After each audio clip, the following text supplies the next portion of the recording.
Muy bien, pues muy buenas tardes, sean bienvenidas, bienvenidos, bienvenides a este conversatorio sobre el 75 aniversario de la Declaración Universal de los Derechos Humanos, al que invitan tanto el ITESO como la Oficina de México del Alto Comisionado de las Naciones Unidas para los Derechos Humanos, en esta Feria Internacional del Libro en Guadalajara, que ya está en su último día. Yo soy Diana Pérez, soy integrante del Centro Universitario por la Dignidad y la Justicia Francisco Suárez SJ del ITESO, y hoy estamos muy contentas de poder estar aquí con ustedes, y agradezco también la presencia de cada una y cada uno de ustedes, porque creo que su presencia también refleja el interés que compartimos, quizá por construir mundos más justos, más libres, más dignos para todas las personas. Y que es algo que engloba la declaración de la cual vamos a hablar hoy, la Declaración Universal de los Derechos Humanos, y el horizonte hacia donde todas buscamos construir. Bien, pues yo también estoy contenta porque estoy acompañada de personas muy especiales a las que les tengo una profunda admiración. También estoy un poco nerviosa, es la primera vez que estoy participando de esta manera en la Feria Internacional del Libro, pero creo que es un espacio importante en el cual podemos volver a hacer memoria sobre un documento tan importante como es la Declaración Universal de los Derechos Humanos, que ya está próximo a celebrar la próxima semana, en domingo de hecho, los 75 años de su adopción. Este documento se proclamó el 10 de diciembre de 1948 por la Asamblea General de las Naciones Unidas. Resalta que es un documento que varias personas con diferentes contextos sociales, culturales, jurídicos, elaboraron, y en el que reconocen por primera vez de manera internacional la existencia de derechos fundamentales que deben protegerse en el mundo entero. Y que creo que esto lo hace un hito no solamente en la historia del derecho internacional de los derechos humanos, sino también en la historia contemporánea. No sé, si nos ponemos a pensar, el momento en el que nació la Declaración Universal de los Derechos Humanos es un contexto de posguerra que buscaba ser una promesa de esperanza para reconstruir lo que dejó la Segunda Guerra Mundial. Y también el documento recoge, recoge todas las luchas anteriores que consagraron la dignidad, la justicia social y los derechos humanos. Y de este documento parten los más de 70 tratados internacionales y regionales que hay en la materia. Antes de empezar, creo que me parece importante destacar que la Declaración Universal de los Derechos Humanos, desde su preámbulo, establece que la libertad, la justicia y la paz en el mundo tienen por base el reconocimiento de la dignidad intrínseca y de los derechos iguales e inalienables de todas las personas, y que creo que ese también es un parámetro por el cual debemos guiar nuestro quehacer cotidiano. Entonces, sin más, nos vamos a permitir en este espacio hacer memoria de esta declaración, y hablo de hacer memoria porque me parece que nos da la oportunidad de mirar hacia el pasado, mirar qué fue la Declaración Universal en ese momento, pero sobre todo qué está haciendo hoy, y cuál es su importancia en la realidad cercana y más actual a la que nos enfrentamos hoy, ¿no? Mirar hacia el pasado para poder encontrar el significado en el presente de un país que pues está siendo golpeado por una crisis de desaparición de personas, con más de 113,000 personas desaparecidas, en un estado que es el estado con mayor número de personas desaparecidas, un estado en el que también las personas defensoras están siendo atacadas. Hace unos días escuchábamos del asesinato de Higinio Trinidad de la Cruz, este defensor del territorio en la Sierra de Manantitlán, y que creo que justo por eso es importante este espacio, mirar hacia atrás, encontrar el sentido y el significado, la importancia de esta declaración en el presente, y con eso poder construir hacia el futuro. Y bueno, hoy nos acompañan para conversar y reflexionar Sonia Gómez, madre de Jorge Eduardo Martínez Gómez, desaparecido el 20 de febrero de 2016 y integrante del colectivo Entre Cielo y Tierra. Muchas gracias por estar aquí con nosotros, Sonia.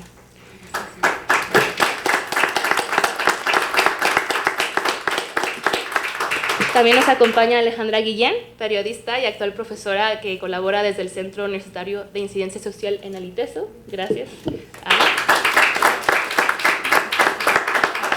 y Jesús Peña, representante adjunto de la Oficina de México del Alto Comisionado de las Naciones Unidas para los Derechos Humanos. Un gusto tenerlos.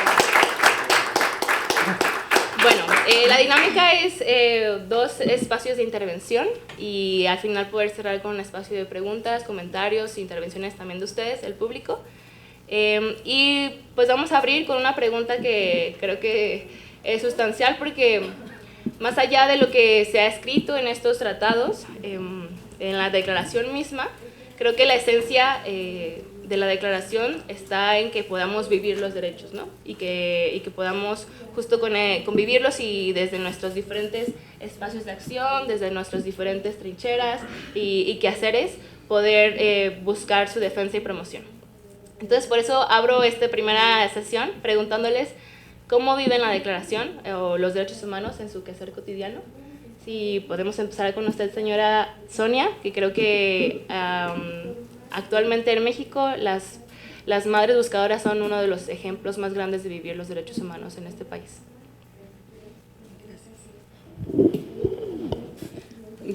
Buenas tardes a todos y a todas.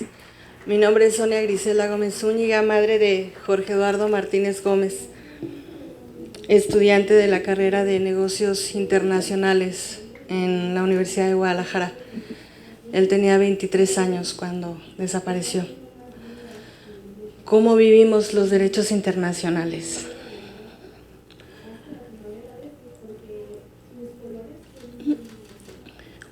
Cuando mi hijo está cumpliendo 7 años y 10 meses de desaparecido, en el que cada uno de los meses que han transcurrido, cada uno de los años que han transcurrido día a día, se le han violentado todos y cada uno de los derechos de los que habla la Declaración Internacional de los Derechos Humanos.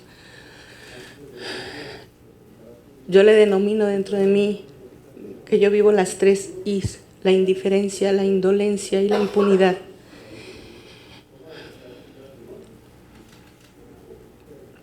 No solamente, como ustedes bien lo saben, es el caso de mi hijo, eso del año 2016 para acá, esto lejos de frenar, ha aumentado y va creciendo. Como bien lo comentaba Diana, estamos en el estado que más desapariciones tiene de todo el país. Es un problema que sigue creciendo y yo lo veo que va a seguir creciendo, esto no va a mejorar. Creo que la única opción que tenemos para aferrarnos a la esperanza, porque creo definitivamente que si bien el término jurídico que se nos denomina como víctimas indirectas, nosotras como madres no tenemos el permiso de sentirnos como víctimas. Tenemos una grandísima responsabilidad social. Nos tocó una circunstancia, vivir una experiencia y eso nos hace responsables de poder brindar la mano a quienes están en la misma condición que nosotros. Nosotros por el camino andado ya nos hemos topado con muchas dificultades, pero también hemos encontrado la manera de librarlas. Es muy difícil poder mantener el corazón en su lugar para que yo pueda expresar. Más cuando hablamos de derechos humanos, más cuando hablamos de respetar la dignidad humana, cuando hablamos de no menospreciar al ser humano en cualquiera de sus circunstancias. Cuando mis ojos han visto no solo menosprecio, sino un desprecio hacia la vida, un desprecio hacia la humanidad, un desprecio al ser humano. Lo que han visto mis ojos en esos cuerpos torturados, violentados, está más allá de mi capacidad de expresión y más allá de mi capacidad de sufrimiento. Pero soy una mujer de fe, soy una mujer de esperanza. Y creo que documentos como este, en algún momento, no sé cuándo, va a lograr que muchas personas puedan ser ayudadas. Y sé que está sucediendo en muchos lugares. Desafortunadamente, los temas de violaciones a derechos humanos, principalmente el tema de desaparición de personas, son crímenes de lesa humanidad. pero sé que algunas personas podrán ser beneficiadas. Hay instituciones que se presume deben defender los derechos humanos de las víctimas, de las personas. Aquí la cosa es ver con cuánta compasión lo están haciendo y qué tanto lo están respetando. Cuando en una comisión de víctimas te dicen el proyecto de vida de tu hijo, el lucro cesante de tu hijo, para mí vale 0 pesos y 0 centavos. Eso es indignante. Están desaparecidos y aún así se les siguen violentando sus derechos. Y no solamente eso, no se nos trata con dignidad. Y creo que eso es algo muy grave y algo en lo que se debe prestar atención.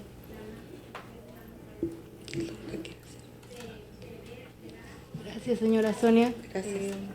Creo que nos recuerda no solamente que justo en México las madres buscadoras, las familias buscadoras tienen este peso tan grande de llevar no solo a la búsqueda de sus seres queridos, sino que se han convertido no solo en víctimas, sino en personas defensoras de derechos humanos. Y la invitación creo que está justo en que esta responsabilidad social no solamente cae en ustedes, sino que también podamos ser una sociedad corresponsable con esta situación que nos está atravesando a todas y a todos. Estamos con usted, señora Sonia, y muchas gracias por compartir.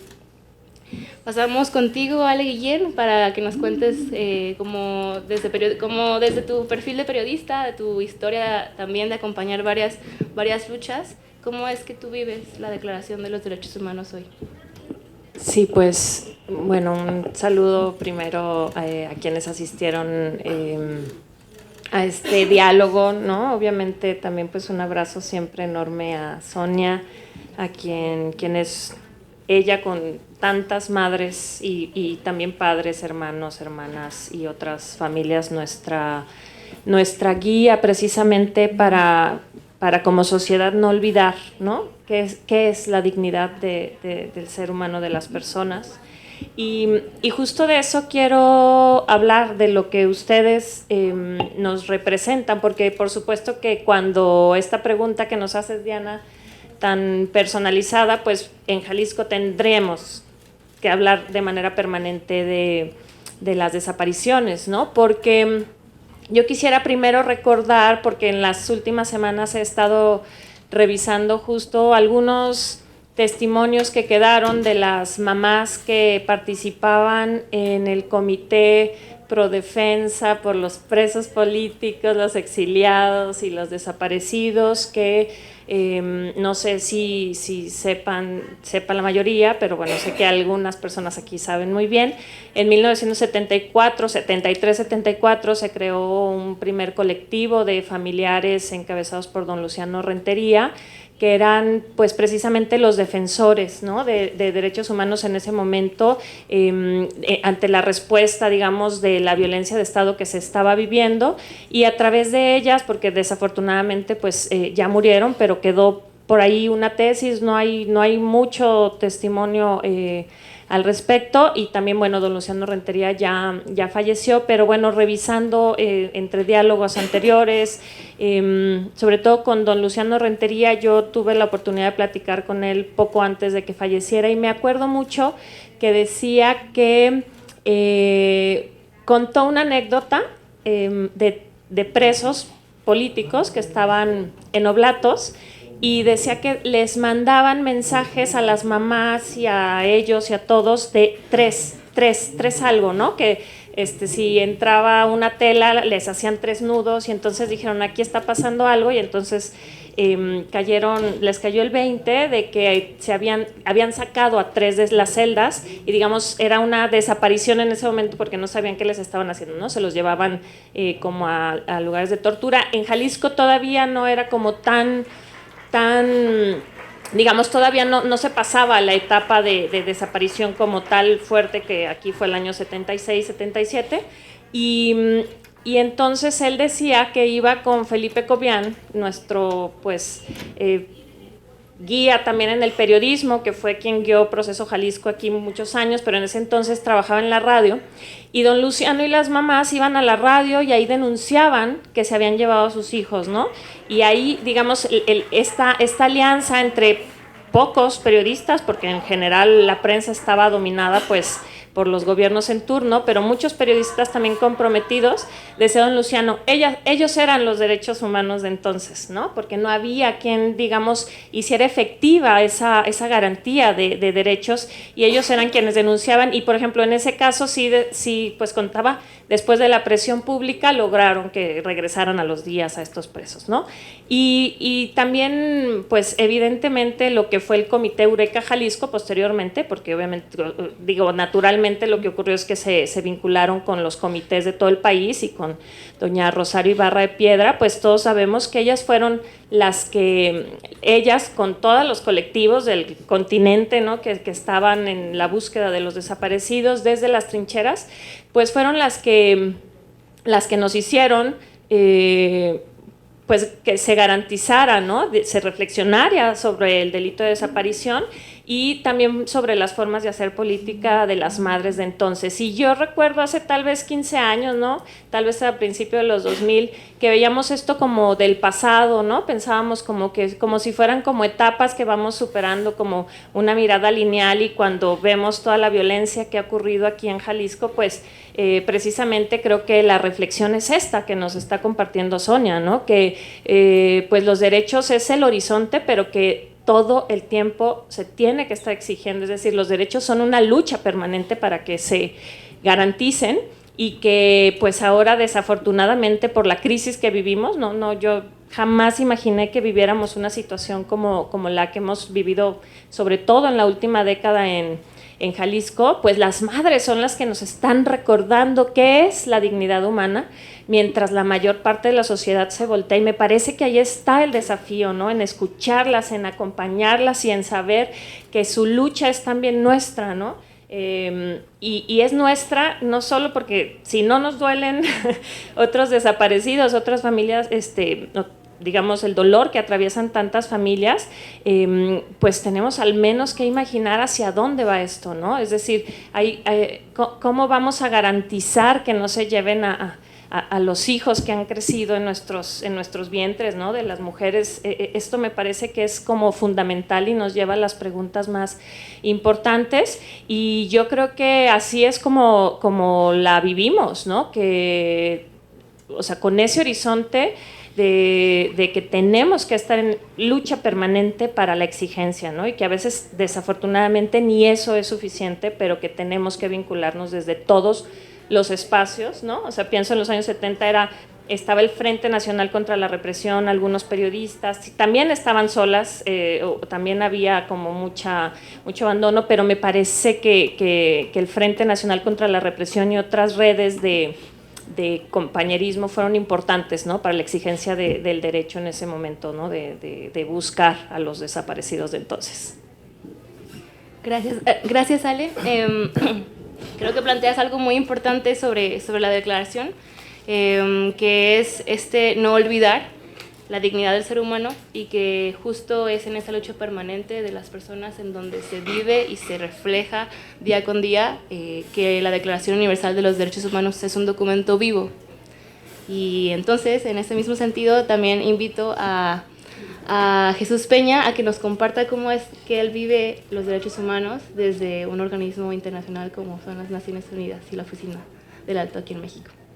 Muchas gracias y muy buenas tardes a todas, a todos. Muchísimas gracias por asistir el día de hoy, y sobre todo, Sonia, gracias por su testimonio el día de hoy. Porque yo creo que, digamos, si me lo permites, tomando tus palabras, Sonia, cuando uno toma la Declaración Universal de los Derechos Humanos, los dos primeros párrafos creo que hacen referencia a algunas de tus palabras, y eso es lo que nos dice además que la declaración es absolutamente vigente. Algo ya nos decía Diana cuando dice que, considerando que la paz, la justicia, la libertad en el mundo, por tanto también en México, tienen por base el reconocimiento de la dignidad intrínseca, ¿no? Y tu testimonio, tus palabras de que no se nos trata con dignidad es algo que entonces nos remite justo a este documento de hace 75 años que nos dice que sigue siendo actual, porque todavía hay que seguir trabajando por la dignidad de las personas. Y lo mismo un poco, el párrafo segundo dice que el menosprecio de los derechos humanos han originado actos de barbarie ultrajantes para la conciencia de la humanidad. Y tú nos contabas que ha sido testimonio del desprecio hacia la vida, hacia la propia personas, ¿no? Por tanto, fíjense si es actual todavía que hoy, a través del testimonio de Sonia, en sus dos primeros párrafos, la declaración sigue siendo una hoja de ruta, 75 años después, absolutamente viable, y es así como todo el equipo de Naciones Unidas lo toma en el día a día.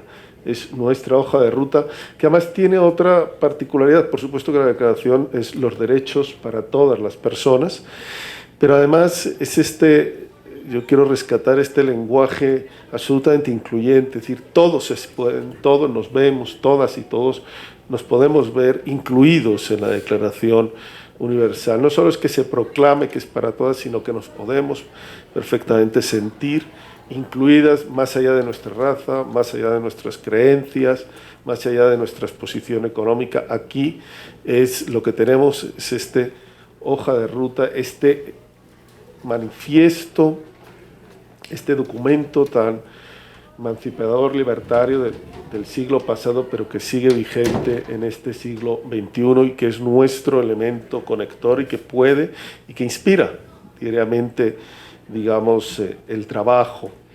Lo inspira, sin lugar a dudas, con las personas defensoras de los derechos humanos, como es Sonia, como son varias de las personas que aquí nos acompañáis, como es el Centro Universitario por la Dignidad y por la Justicia, Francisco Suárez, con el que estamos organizando este evento y que estáis al frente de varias causas aquí en Jalisco, particularmente con los colectivos de personas desaparecidas, pero también, si agarramos el artículo 19, es de lo que nos contaba un poco Alejandra, la libertad de expresión. Entonces tenemos ahí también, para quienes trabajan desde la libertad de expresión, otra guía clara para superar toda esa indiferencia, indolencia e impunidad, pues, el llamado a la rendición de cuentas, que sin lugar a dudas está, el tema de la participación, el acceso a la información, en fin, elementos que son claves para la defensa de los derechos humanos. Pero también nos supone todo un tema, porque no hay que olvidar una cosa, la Declaración Universal, cuando se escribe, intenta, o tiene en mente, y por eso su redacción, superar todos esos factores económicos, sociales, todas esas tensiones que llevaron no solo al poder, a una determinada serie de gobiernos que luego dan inicio a la Segunda Guerra Mundial, sino a todas las atrocidades de la Segunda Guerra Mundial y a toda esa barbarie. Entonces intenta evitar eso. Por tanto, frente a los conflictos que vivimos hoy, sigue siendo un referente válido volver al texto de la declaración.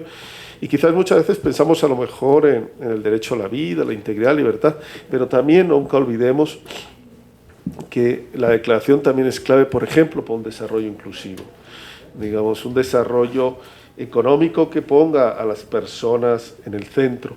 Es la clave para unas leyes justas, también cuando trabajamos en los ámbitos legislativos, es la clave para luchar contra la discriminación, que todavía sigue vigente, es la clave para superar las brechas sociales, económicas que existen en nuestras sociedades, y además también, y con eso terminaría, y por eso hay que prestarle tanta atención, porque es la clave también para el trabajo de prevención. O sea, no solo tenemos que reaccionar ante las violaciones de derechos humanos, sino que tenemos que trabajar para prevenirlas.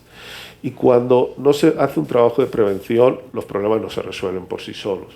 Lo que nos demuestran estos 75 años es que si no actuamos, los conflictos se exacerban y hay mucha más violencia. Por eso también cada día la declaración es un recordatorio para trabajar para la prevención, para la superación de los casos, para evitar que vuelva a haber nuevas violaciones a derechos humanos. Gracias, Jesús. Qué importante esto que nos mencionas, que la declaración es un recordatorio y es una hoja de ruta también que debe de ser hoja de ruta para los estados, y también creo que nos invita a que sea una hoja de ruta para nuestro quehacer cotidiano desde nuestros diferentes espacios en el que accionamos. Y pues viendo que también un tema del que se ha colocado aquí es que la declaración refleja la lucha permanente de las personas por exigir la protección y defensa de sus derechos. Me parece importante resaltar y reconocer que cuando miramos el recorrido de la declaración desde su creación hasta el día de hoy, sin duda alguna, ya lo mencionaban, son las personas y sus luchas las que han permitido que la declaración crezca, se amplíe, haya más derechos, bueno, además de los ya consagrados aquí, los reconocidos en otros tratados, convenciones. No sé, un ejemplo de ellos es la Convención sobre la eliminación de todas las formas de discriminación contra la mujer, que los diversos grupos de mujeres en todo el mundo lucharon para poder tenerla, o la Convención Internacional para la Protección de todas las personas contra las desapariciones forzadas, donde fueron clave, ¿no?, los grupos de familias buscadoras durante las violencias políticas de los 70s, 80s, y también hoy día con los principios rectores de búsqueda, por ejemplo, que también se consagran en el marco de esta declaración. Entonces, creo que esta lucha también nos refleja que hay brechas aún, y justo el testimonio de la señora Sonia nos los dice claramente. Hay un trabajo por hacer todavía, y que es un trabajo arduo al que se necesita para no solamente tenerlos justo en un documento como es la Declaración Universal de los Derechos Humanos, sino también poder avanzar en su materialización, en el acceso y la garantía.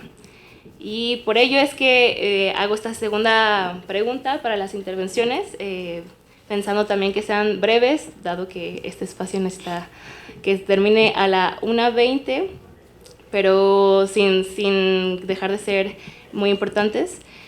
¿Qué avances, qué oportunidades, qué obstáculos o retos vislumbran desde sus diferentes espacios para los derechos humanos? Continuamos con usted, señora Sonia. Pues como lo mencionaba hace un momento, yo veo el panorama, este tema no va a mejorar. Yo creo que el tema de las violaciones a derechos humanos está tomando una fuerza terrible. Nunca antes en la historia se había hablado tanto de derechos humanos, nunca antes había habido tanta lucha en defensa de los derechos humanos, y yo creo que en Jalisco jamás habíamos experimentado o vivido una situación como la que vivimos, en la que se violan los derechos humanos, hablando muy específicamente del tema de los desaparecidos y de muchos otros, de una manera tan impune, tan descarada, de una manera tan masiva, las desapariciones. Obviamente sabemos que hay un contexto sumamente delicado en el Estado, un contexto donde las familias, los defensores de derechos humanos están corriendo riesgo continuamente. Estamos permanentemente con el temorcito, y si lo que digo no le gusta a alguien y al rato nos echan una llamadita y nos amenazan. Son situaciones complicadas, pero insisto, soy una mujer de fe, de esperanza, y yo no sé si a mí me toque ver que esta situación se revierta, porque pues todos tenemos una fecha de caducidad y no creo que en el tiempo que me quede de vida yo pueda ver grandes cambios, pero creo que debemos seguir luchando, nunca debemos perder la esperanza, y se tiene que hablar cada quien desde donde pueda, desde salir a marchar, levantar la voz, acompañar a las víctimas en todo momento. Mencionaba Ale Guillén hace un momento, ¿no? Si no nos duelen los desaparecidos y las personas, pues ¿cómo? Yo realmente se los digo, yo creo que si los derechos humanos no se viven desde la compasión, esto no va a rendir frutos. La invitación que yo les puedo hacer desde este lado es que todos los jóvenes, toda la sociedad, organizaciones como el Instituto de Justicia, de verdad hacen un trabajo realmente importante. Realmente nos hacen sentir fuertes, nos consuelan, nos acompañan, nos ayudan en momentos tan críticos. Ale, Cartagena me ha ayudado tanto.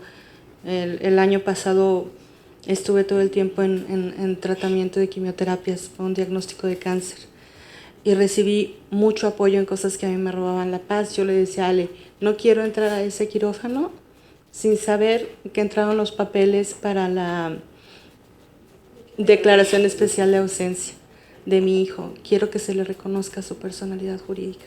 Podemos pasar por un montón de circunstancias que parecieran ser adversas, pero siempre debemos luchar hasta el último momento por defender la dignidad de los que no están. Yo les comentaba en mi familia, a mí me han invitado a hablar, y estoy hablando yo, pero estoy hablando yo porque mi hijo no puede hablar, estoy representando a mi hijo, y mi hijo representa a cientos de miles de desaparecidos en México. Mi invitación es acérquense a las madres, acompáñenlas. Hace no mucho tiempo tuve yo la idea, un proyecto, de invitar a estudiantes de la carrera de Derecho a que acompañaran a las madres a hacer sus búsquedas en el Instituto Jalisciense de Ciencias Forenses. Y pues se horrorizaron.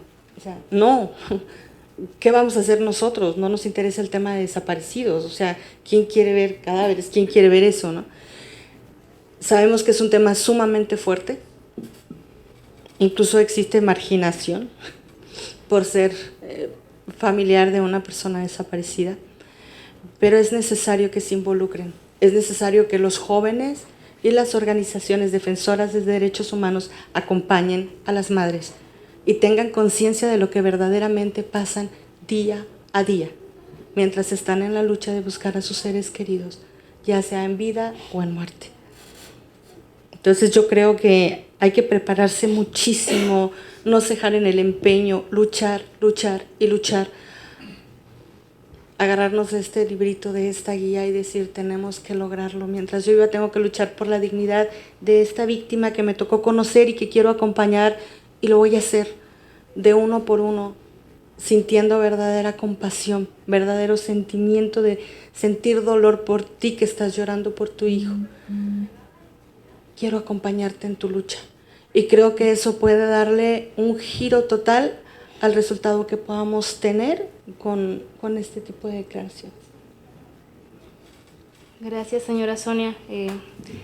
Aprovechando que aquí también vemos muchas personas jóvenes, creo que este llamado que nos hace a involucrarnos, a participar, a escuchar y acompañar es sumamente importante para hacer realidad este ideal común que se plantea la declaración. Gracias. Ale Guillén, ¿tú cómo ves los avances y los retos en los próximos 25 años? Yo tengo siempre como la tendencia, tal vez como por mi deformación profesional, como a pensar que no voy a ver otro país, ¿no? O sea, eso me acongoja, y que no voy a poder dejar otro país para quienes vienen. Y me acuerdo mucho de un comentario que hizo Alejandra Cartagena, precisamente de los jóvenes de Lagos de Moreno, ¿no? Que cuando empieza, digamos, esta violencia eran niños y no pudimos detenerlo, y bueno, se los llevaron, y bueno, ya saben la terrible historia. Sin embargo, creo que es muy importante reconocer que siempre en estas luchas hay algunos avances, porque parecería que todo está dado. Y pienso precisamente en, ahora que Jesús hablaba también del derecho a la libertad de expresión, que bueno, como saben también pues el gremio ha sido muy lastimado, y bueno, también ahora por todo lo que está ocurriendo en Palestina, o sea, todo nos pone en crisis, ¿no? Me parece que es algo de lo que tendríamos que estar hablando. Y pienso en esos jóvenes a los que se llevaron de Jalisco. Ellos eran jóvenes, digamos, obreros, jóvenes que trabajaban, que se habían salido a estudiar porque tenían que ayudar a la familia, que habían empezado a leer el Manifiesto Comunista, y que de la Liga Comunista les pidieron que hicieran un comité de impresión en Guadalajara. Digamos, la historia es muy larga, pero en realidad la razón por la que policías estatales, digamos, está documentado en estas desapariciones de Jalisco, eran jóvenes de un barrio, la mayoría del Zapote, como les dije, obreros, que se los llevan, policías estatales, municipales, participaron como entidades de policías, digamos, en funciones, con uniforme, de Zapopan, por ejemplo, y la policía, pues, secreta, ¿no? Y se los llevaron porque tenían periódicos, ¿no?, de difusión. Entonces, digamos que, pues, es algo que ahora nos parecería como absurdo, ¿no?, que te puedan desaparecer porque al Estado le parece amenazante que tengas un mimeógrafo o que tengas periódicos, ¿no?, para la difusión de las ideas. Entonces, también recuerdo que las madres y padres contaban que si repartían volantes para buscar a sus desaparecidos, los detenían, en algunos casos, ¿no? O sea, como que los reglamentos municipales no permitían ni eso. Y por supuesto que yo sé que no estamos, pero para nada en la gloria, hay muchísimos desafíos y hay otras afrentas contra la libertad de expresión, contra la vida, contra los defensores, digamos, ahora otras violencias de que son asesinados, asesinadas, desaparecidos, ¿no? Defensores del territorio, buscadoras, periodistas, es decir, como un amplio espectro que busca también silencio y que no sepamos la verdad. Pero podría también, y perdón que sea tan local, lo bueno que Jesús da la dimensión más amplia, pero simplemente las leyes que han logrado en conjunto, ¿no? O sea, me parece que es un éxito organizativo entre las familias, EUDJ, ¿no? Como organizaciones, de las exigencias que es de que se reconozca la desaparición como un delito. Y yo diría una más, porque pensemos, no sé, en la Operación Cóndor y toda la violencia que hubo después de la Guerra Sucia, que hubo, digamos, en la sierra de Sinaloa y demás, que era vinculada, pues, con la violencia de las drogas, y lo que nos tardamos en darle el reconocimiento de desaparecidos a los que estaban llevándose en este nuevo contexto, nos tardamos años. O sea, yo creo que fue, pues, clave los colectivos del norte, y luego el Movimiento por la Paz con Justicia y Dignidad, pero tardamos años en poderlos nombrar como lo que estaba pasando. Entonces, me parece que sí tendría que haber como un recorrido, una genealogía de lo que se ha avanzado en el país, en estas múltiples exigencias de derechos, y hacia el futuro, pues, aunque creo que pienso como Sonia por cómo se ha recrudecido, quiero pensar que todavía tenemos la capacidad de imaginar que podemos regresar a todos los cuerpos, a los miles de cuerpos que están en el Instituto Jalisciense de Ciencias Forenses, a sus familias, ¿no? Pensar en la dignidad de las personas aún cuando están muertas, y que regresen a casa, y que se pudiera hacer eso, que pudieran regresar todos los hijos, que pudiéramos encontrar a todos, que pudiéramos estar teniendo una red de atención a los niños y niñas huérfanos por este delito, y que pudiéramos entender cómo es que los grupos de poder económico, políticos, nos están llevando hacia allá. Tenemos que tener, me parece, una lectura política de imaginación del tamaño del monstruo que estamos teniendo, ¿no? No estar esperando que otro gobierno a ver si cambia y la cosa sigue peor. Entonces, como entender, creo, nos falta para poder, pues, irnos hacia la verdad, a la justicia, e imaginar otros mundos posibles. Gracias, Ale. Muy importante también esto de la genealogía, para reconocer los avances y sobre todo para imaginar futuros posibles para todas y todos. Jesús Peña, ¿cuáles son los avances y los retos que tú vislumbras? Muchas gracias. No, suscribo las palabras de Alejandra en términos de que, digamos, sí, tenemos que fijarnos también en los avances, ¿no? Yo creo que es fundamental. Yo siempre digo que cuando uno trabaja en derechos humanos hay que ser muy optimista, digamos, sin lugar a dudas. Y Sonia, ustedes son todo un ejemplo de esa lucha incansable, de esa lucha con enorme dignidad, con gran compromiso, y sois un testimonio para el conjunto de la sociedad, sin lugar a dudas. Y comparto, y lo dijo el Comité contra las Desapariciones Forzadas, ¿no?, que la lucha contra las desapariciones y la toma de conciencia que todavía está pendiente en el conjunto de la sociedad. Hoy estábamos hablando de los jóvenes, pero en el conjunto de la sociedad mexicana es uno de los retos que sin lugar a dudas tenemos hacia adelante, lo cual no nos tiene que impedir ver los avances, ¿no? Y lo mismo pasa con la Declaración Universal en su conjunto. Efectivamente, probablemente vivamos uno de los momentos en el mundo donde más guerras, más conflictos hay.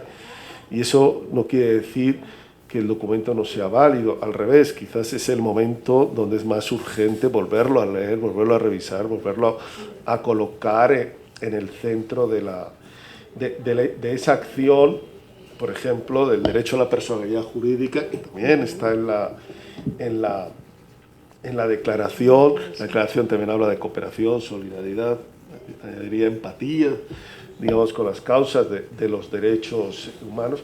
Pero sí, para ustedes los jóvenes, yo creo que, y me sumo al llamado de Sonia, ese acompañamiento, pues ya sea en la búsqueda, ya sea en las reclamaciones, en todo el ámbito jurídico que hay, pero otros ámbitos, el derecho a la educación de quienes tienen a su papá o a su mamá desaparecido y quedaron, de la salud, tú mismo nos has dicho cómo hacemos real ese derecho a la salud de las madres, buscadoras, en fin, de derecho a la verdad, a la justicia, a las garantías de no repetición, en fin, creo que hay diversos campos, podemos sumar a ese campo sin lugar a dudas desde la juventud todo ese conocimiento de las nuevas tecnologías de todo tipo, todo es cómo sumamos las nuevas tecnologías a la búsqueda y a la lucha por las personas desaparecidas, en fin, creo que hay retos ahí importantes y que son un llamado al conjunto de la sociedad a poner los conocimientos de todos y todas al servicio de estas nobles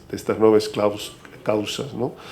El otro día que estaba con Alejandra hablabas de que somos unos privilegiados. Yo creo que el poder estar aquí hoy tiene que ser también un llamado a, qué bien que podemos estar acá, pero tiene que ser un llamado a redoblar los esfuerzos para acompañar todas las causas de derechos humanos. Y ahí la Declaración Universal es un marco, lo decías también Diana, hay otros campos también que se abren. Hablábamos ayer pues todo el tema de la inteligencia artificial, como todo esto de la red, de la informática nos ayuda a avanzar, pero también nos plantean enormes retos donde los derechos humanos, la migración, en fin, la economía, digamos, no puede ser solo un objetivo de corto plazo de beneficios, sino colocar a las personas en el centro, de ver que no solo sube el Producto Interior Bruto, sino cómo mejora el bienestar, en fin. Son varios los campos en los que se plantean nuevos retos en el marco de la Declaración Universal y creo que es un compromiso de todas y todos de trabajar por ellos.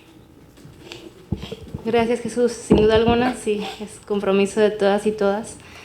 Pues estamos ya casi por cerrar, quedan todavía unos cuantos minutos. No sé si alguien del público quiere hacer un comentario, una intervención, alguna pregunta. Creo que podemos recoger una o dos y poder responder y dar cierre a este conversatorio, que justo es la intención, conversar. ¿No? Ahora, dale. Gracias por sus intervenciones y por compartir con nosotras y nosotros. Yo identifico, bueno, teniendo en cuenta esta pregunta que hacías, ¿cuáles son los retos? Yo también identifico una necesidad de poder comunicar hacia el exterior y en otros espacios, y sobre todo en lo terrenal, cuáles son estos derechos y hacer y que las personas podamos reconocernos como sujetos de estos derechos, porque luego creo que se queda solo en estos espacios o en la academia o en las instituciones y quienes tienen el acceso a esos espacios. Y creo que es muy importante poder transmitirlos a toda la sociedad y a todas las generaciones. Doy un ejemplo en un proyecto que llevo con UNICEF. Una de las contrapartes decía, estamos hablando sobre niñez en situación de movilidad, y yo le decía, ¿qué derechos podemos poner en esta exposición? Y ella decía, pues el derecho a educación. No UNICEF, no, sino otra contraparte. Decía, es que derecho a la educación no, porque de todos modos no tienen esos derechos la niñez en situación de movilidad. Y yo dije, una cosa es que no tengan acceso, pero es diferente que no los tengan, ¿no? Y ahí para mí fue como el clic es súper importante poder transmitir que todas y todos somos sujetos de derechos y este documento lo avala, ¿no? Es la guía para muchas leyes, para muchos otros documentos, pero cómo los transmitimos a la sociedad a través del arte, a través de la cultura, a través de... Creo que ahí nos toca como sociedad ser creativas y creativos para poder transmitir que somos sujetas y sujetos de derechos y exigirlos.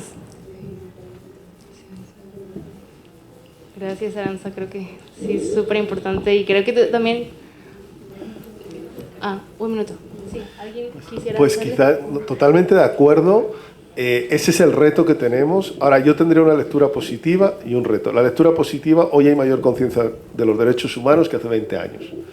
Digamos, si nos queda mucho, jóvenes, ayúdennos a llegar a todos, a todas, pues con las nuevas tecnologías, con las artes, con todo. Ese es el reto, sin lugar a dudas. Nos falta llegar a mucha gente, tomar mucha gente conciencia de los derechos que tienen, migrantes y particularmente gente en situación de vulnerabilidad.